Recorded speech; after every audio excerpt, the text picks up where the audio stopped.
प्रभु यीशु मसीह के जलाली और अद्भुत नाम में आज दिनांक 17 अक्टूबर दिन रविवार को हम आप सबका स्वागत करते हैं। आज के दिन का विषय है स्वर्गदूत और चंगाई। स्वर्गदूत और चंगाई। यूहन्ना की पुस्तक उसका 5वां अध्याय और उसके 4 पद में वचन इस प्रकार से कहता है, क्योंकि नियुक्ति समय पर परमेश्वर के स्वर्गदूत कुंड में उतरकर पानी को हिलाया करते थे।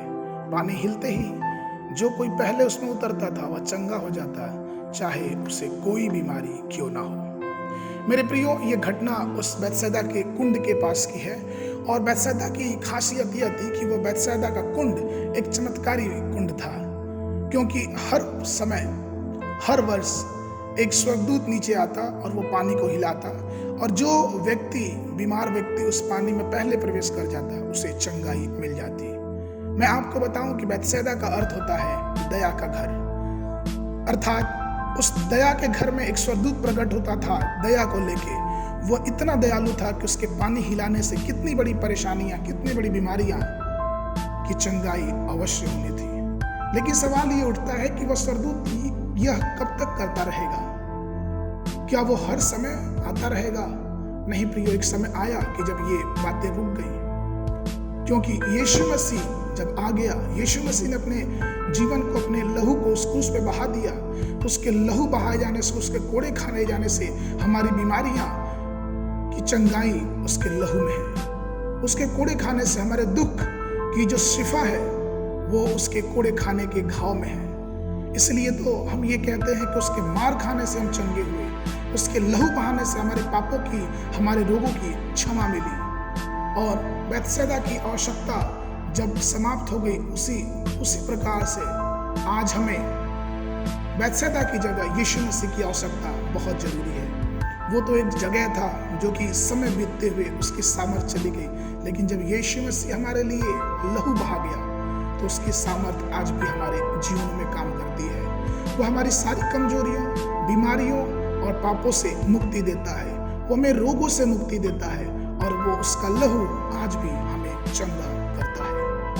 हमें उस बैतसैदा को तलाशने की जरूरत है, उस पानी को तलाशने की जरूरत है जिसकी प्रतीक्षा में वहां पे लोग उसारे में बैठे रहते थे। मेरे प्रियो, वो बैतसैदा, वो पानी कोई और नहीं लेकिन हमारा यीशु मसीह है। जिस प्रकार से निर्गमन की पुस्तक उसका 15 उसके 26 में कहता है, और तुम अपने परमेश्वर यहोवा की उपासना करना, तब वह तेरे अन्न जल पर आशीष देगा और तेरे बीच में से रोग को दूर करेगा। उपासना करना, उसको खोजना, उसको ढूंढते रहना बहुत ही आवश्यक है।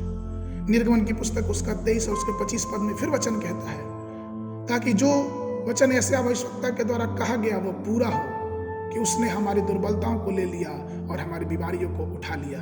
यह वचन मत्ती 8 और 17 में पाया जाता है कि वो हमारी दुर्बलताओं को अपने ऊपर ले लिया है, उसने हमारी बीमारियों को उठा लिया है। इसलिए मेरे प्रियो, अगर हम उस दैविक उपचार को, दैविक चंगाई को चाहते हैं तो हम परमेश्वर की उपासना में लग जाएं, उस सामर्थ्य की खोज में लग जाएं। जिस प्रकार से सूरज की गर्मी पाते ही बर्फ गायब होने लगता है, उसी प्रकार से परमेश्वर की चंगाई की सामर्थ्य आते ही हमारे शरीर से सारी कमजोरियां और बीमारियां दूर हो जाएंगी। ये उसकी सामर्थ्य है, ये उसका वादा है।